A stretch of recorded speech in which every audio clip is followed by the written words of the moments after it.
Bonsoir, messieurs et dames. Voici le principal titre de l'actualité de ce soir. Le président de la République a lancé le mardi dans l'après-midi l'opération nationale de l'obtention du permis de conduire en RDC. C'est là après plus de 7 ans d'absence de la dite pièce.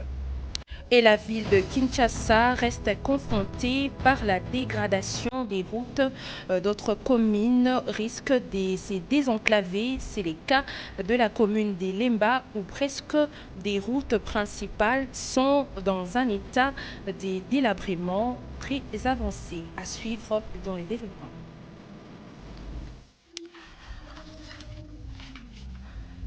Une fois de plus, bienvenue dans cette grande édition qui s'ouvre par cet élément de la présidence.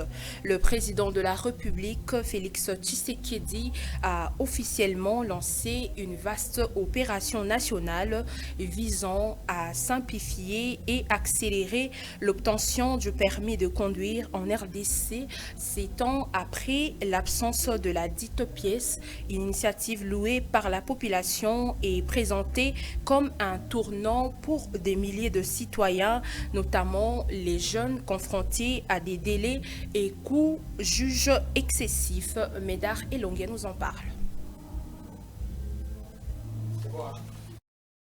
Accompagné de la première ministre Judith Suminwa et du vice-premier ministre chargé des Transports Jean-Pierre Bemba Gombo, le président de la République a, ce mardi 13 mai 2025, suivi avec intérêt le parcours type d'un candidat au permis de conduire à la Société de production des permis de conduire à Kinshasa.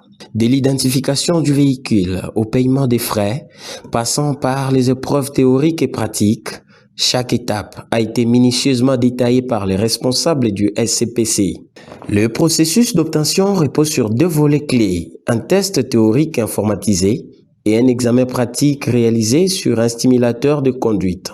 Ces derniers, salués comme une innovation majeure, permettent de tester les compétences sans mettre en danger les usagers. Félix Tshisekedi Tshilombo s'est lui-même prêté à l'exercice qu'il a brillamment réussi, démontrant ainsi l'efficacité et la fiabilité du système. Selon Nicolas Kane, président de la Commission nationale de délivrance des permis de conduire CONADEP, ces nouveaux permis de conduire biométriques renforcent la sécurité routière car il est infalsifiable, conforme aux standards internationaux et permettra d'écarter les conducteurs non qualifiés, favorisant ainsi la lutte contre la fraude et l'amateurisme. Selon la SCPC, beaucoup d'atouts s'observent. Simplification des démarches administratives, réduction des files d'attente et fiabilité des données. Et pour les autorités congolaises, il s'agit d'un modèle de gouvernance à promouvoir dans d'autres domaines sensibles comme l'état civil, les titres fonciers ou les documents de voyage. Au-delà du permis de conduire, cette initiative s'inscrit dans un vaste programme de digitalisation voulu par le président Félix Antoine Tshisekedi Tshilombo. Elle ambitionne donc de rapprocher l'administration des citoyens tout en garantissant la transparence, la compétence et la responsabilité. Visiblement, c'est un cap que le gouvernement semble bien décidé à maintenir. Et puis dans un autre chapitre, les procureurs généraux et le premier président de la Cour des comptes ont été auditionnés le mardi 13 mai sur les recrutements, la mise en retraite et la promotion des agents par la commission d'enquête de l'Assemblée nationale. Commentaire avec Afi Moussongaï. Conduit par son président, le député national Gaspard Ngondankoy, la commission d'enquête de l'Assemblée nationale a procédé à l'audition du procureur général et du premier président de la Cour des comptes sur le recrutement, la mise en retraite, la mise à la retraite et la promotion des agents. L'honorable Gaspard Ngondankoy a dans son mot invité les 2 dirigeants à présenter les réformes proposées et à justifier les critères de sélection et de promotion de leurs agents. Il les a conviés à répondre aux questions des élus membres de la dite commission. L'Assemblée nationale, en tant qu'organe législatif, exerce une fonction de contrôle sur les actions et décisions des institutions publiques. Elle se rassure que celles-ci respectent les lois en vigueur et agissant dans l'intérêt général. Pour cette commission, cette enquête revêt une importance particulière car elle vise à s'assurer que le pratique de recrutement de la gestion de ressources humaines au sein de la Cour de compte ne soit pas entaché de favoritisme ou de corruption. L'Assemblée nationale rappelle aux citoyens l'importance de la reddition des comptes tout en affirmant son rôle en tant que défenseur des droits des citoyens face aux abus potentiels du pouvoir. La première ministre Judith Suminwa est arrivée ce mercredi 14 mai dans la ville des Lualaba pour une visite officielle à Kolwezi où elle a été accueillie par la gouverneure de la province, les militants de partis et les associations de cette province. Afim Songa une fois de plus.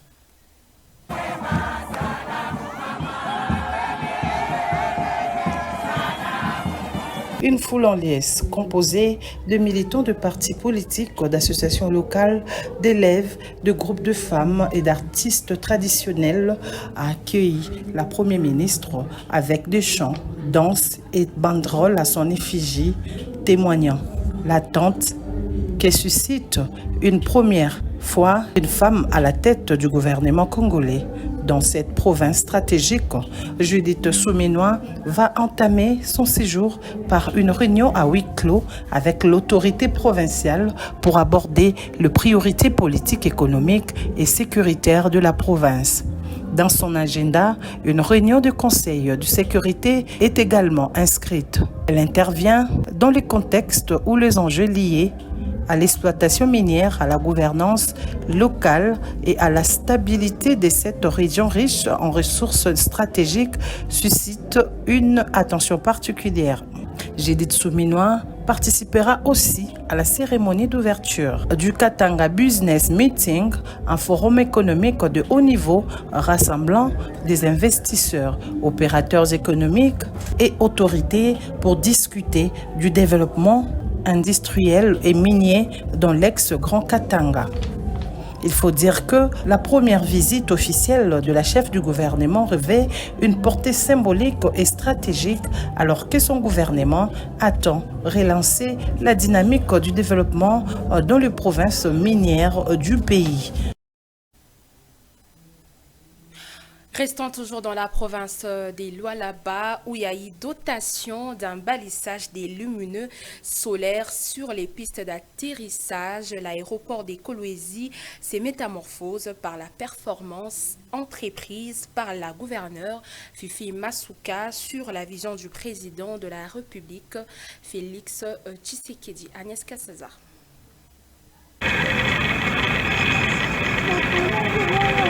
L'aéroport de Kolwezi dans la province de Lualaba a été doté de balisages de lumineux solaires sur la piste d'atterrissage.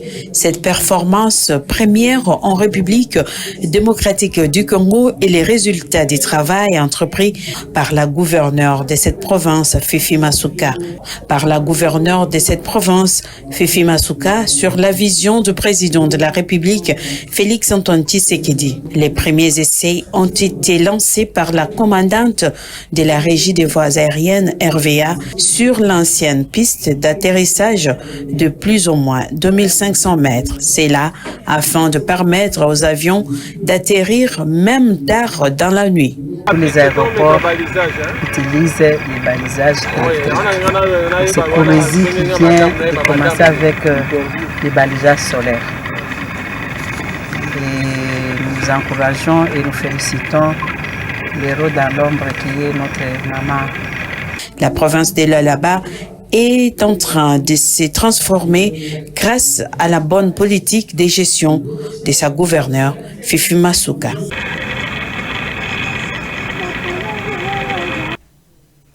Dans un autre registre, plus de 6000 criminels arrêtés dans les provinces de Kinshasa, Congo central et les Haut-Katanga. Les vice-premiers ministres en charge de l'Intérieur, Jacquemain Chabani, n'abdique pas. Il a lancé cette opération Ndobo dans la province des Kwango. Notez que cette opération vise à lutter contre les banditismes et à restaurer la sécurité dans toutes les provinces de la République démocratique du Congo. Médard et Longuet.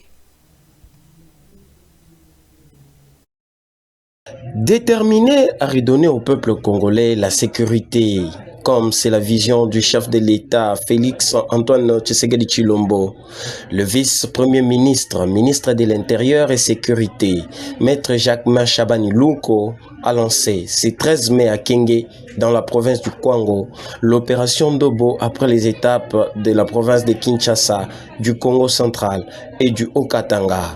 Cette opération vise à lutter contre le banditisme et à restaurer la sécurité dans toutes les provinces de la République démocratique du Congo. Lors d'une parade de réarmement moral, le vice-premier ministre a encouragé les éléments de la police nationale congolaise et a rappelé l'importance de la discipline qui doit caractériser les policiers, surtout en cette période où le pays, la République démocratique du Congo, est agressé par le Rwanda. Il a à cette même occasion mentionné son implication à équiper valablement la police nationale congolaise. Plusieurs criminels ont été arrêtés et présentés par l'occasion au vice-premier ministre dans le cadre de la mise en œuvre effective de cette opération dans la province du Kwango. L'opération Ndobo, qui porte déjà ses fruits dans les provinces où elle est effective, avec plus de 6000 criminels arrêtés à ce jour, constitue une réponse du gouvernement central de la République démocratique du Congo face à la criminalité sous toutes ses formes, conformément à la vision du président de la République, Félix Antoine Tshisekedi Tshilombo, cristallisée dans le deuxième pilier du programme du gouvernement. L'atelier sur la validation et la stratégie nationale des protections sociales non contributives pour la période 2025-2029. Ces documents vont permettre à la RDC de réduire la vulnérabilité des Congolais, notamment des jeunes, des femmes et des populations déplacées. C'est la ministre des Affaires sociales qui a procédé à l'ouverture de cet atelier. Agnès Kassaza nous en parle. Il s'est ouvert l'atelier sur la validation de la stratégie nationale de protection sociale non contributeurs pour la période 2025-2029, organisé par le ministère des Affaires sociales, Action humanitaire et solidarité nationale avec l'appui de la Banque mondiale à travers le projet pour la stabilisation et la paix à l'est de la République démocratique du Congo. Pour la ministre des Affaires sociales, ces documents vont traduire les ambitions que se fixe la République démocratique du Congo dans les secteurs sociaux pour les 5 prochaines années. Pour lutter contre la pauvreté et la vulnérabilité, des mesures de protection sociale d'une ampleur sans précédent ont été adoptées partout dans le monde et principalement en Afrique au cours de 10 dernières années. Le chemin à parcourir pour atteindre nos objectifs dans les 5 prochaines années est parsemé de beaucoup de défis que nous devons s'élever. Il s'agit entre autres de 1. Traduire la volonté politique dans nos lois, programme du budget. 2. Renforcer les capacités institutionnelles du ministère des Affaires sociales, Action humanitaire et solidarité nationale pour améliorer la gouvernance dans ce secteur.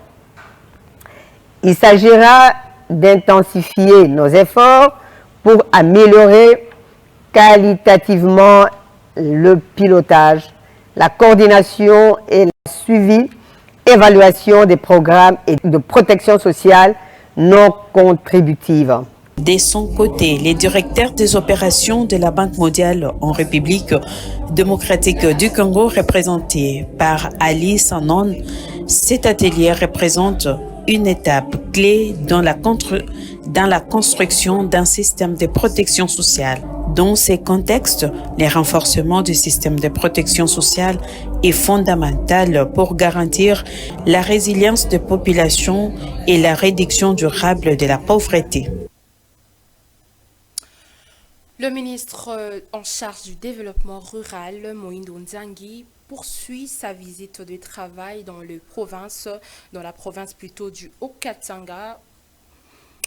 Je l'ai dit, le ministre en charge du développement rural, Moïndo Nzangi, poursuit sa visite de travail dans la province du Haut-Tuélé, précisément à Ouacha. Le mardi, il a tenu un meeting où il a amené le début de la réhabilitation des 2 axes routiers qui va désenclaver le territoire des Ouacha à la province du Nord Kivu et des Lituri. Suivez. Le ministre du Développement rural poursuit sa visite de travail dans la province du Haut-Tuélé. La deuxième étape, c'était les tours du territoire de Ouacha, précisément à Bourba. Moïndo Nzangi a été accueilli par la population de cette partie orientale de la République démocratique du Congo, accompagné du gouverneur Jean Bakomito, où le point de chute était à Ouacha, auquel la population de différents regroupements ont assisté à un grand meeting. Le ministre du Développement rural a par cette occasion annoncé la réhabilitation des 2 axes routiers, à savoir l'axe Mungwere-Mbala, l'axe Mungwere-Mambasa, qui désenclave le territoire de Ouacha et les connecte directement à la province du Nord Kivu et de l'Ituri. Et le deuxième axe est celui de Kitambala-Faradje. Puisque tous les mbongo te à kosala nyoso au même moment. Donc on a kosala awa eza ko annoncer bino que mosala pour la 2 grands tronçons routiers ezobana à partir de lelo. Le premier tronçon est concerné territoire ya Ouacha. Dalobi nazobana kaka na nzela oyo babengi Mungwere ti Mambasa. Deuxième tronçon est Kitambala Faradje. Donc le lobby nazo kedeka na Faradje to bana msala wana puisque pour na ko désenclaver côté ya Faradje ti Dungu. En tout cas déviation na ezantela moko ezana tina pour la province ya Haut-Tuélé. Pour cette visite de travail, le ministre du Développement rural poursuivra sa visite ce mercredi vers Faradje, toujours dans la province du Haut-Tuélé. Et puis c'est communiqué, le ministère de l'Emploi et Travail est porté à la connaissance du public qui est conformément à l'ordonnance numéro 23-040D du 30 mars 2023 fixant la liste des jours fériés légaux en RDC. La journée du samedi 17 mai 2025, journée nationale des forces armées, est déclarée chômée et payée sur toute l'étendue du territoire national, étant donné que ces jours fériés coïncident avec un samedi qui est jour non ouvrable dans les secteurs publics. Les congés relatifs à ces jours est avancé au vendredi 16 mai 2025 pour les administrations publiques et autant pour les entreprises et établissements de toute nature. Et puis en société, dans la commune de Lemba, la dégradation alarmante des routes n'est pas sans conséquence. La commune est désormais sous menace d'un enclavement confrontés à une mobilité fortement compromise. Les habitants et usagers ont lancé un appel vibrant aux autorités pour une réhabilitation rapide des infrastructures routières dans cette partie de la capitale. Lydie Djamba nous en parle.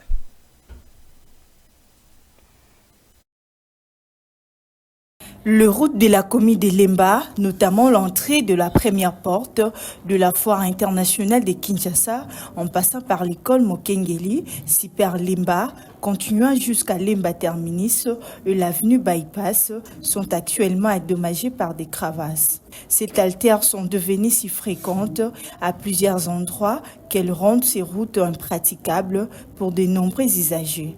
Au cœur de la commune de Lemba, continue de défier les temps, ça fait plusieurs années, perturbe la circulation routière. Le conducteur de véhicules déplore cette situation.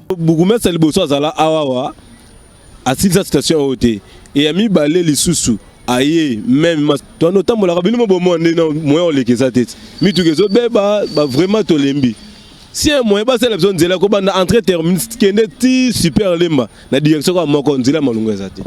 Au-delà des désagréments mécaniques, c'est tout le visage de Lemba qui en prend un coup, estime Tony Ngoto, qui a lancé un appel aux autorités pour la réhabilitation de cette route.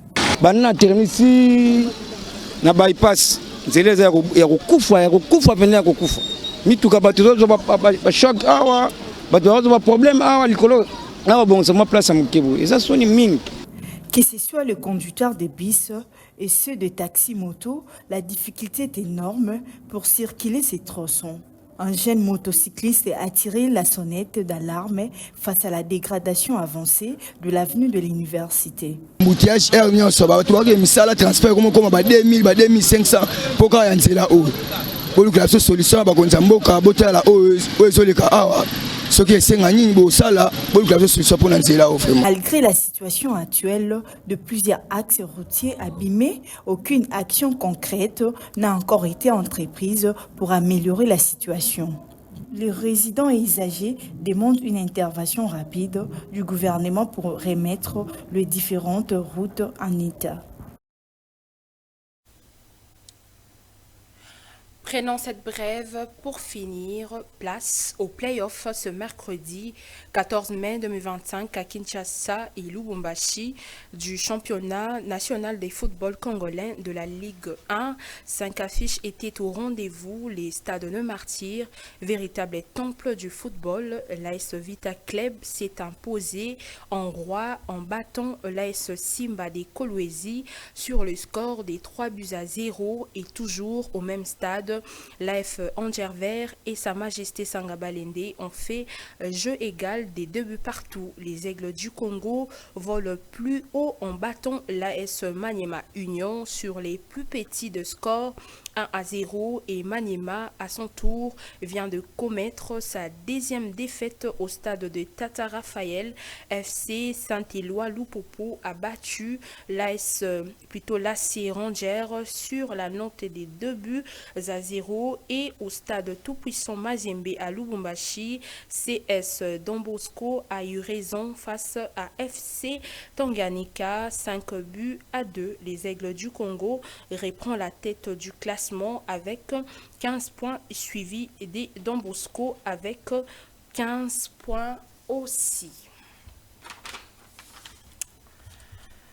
Mesdames, Messieurs, nous sommes déjà à la fin de cette grande édition, mais si vous l'avez pris en cours des diffusions, voici le rappel de titre.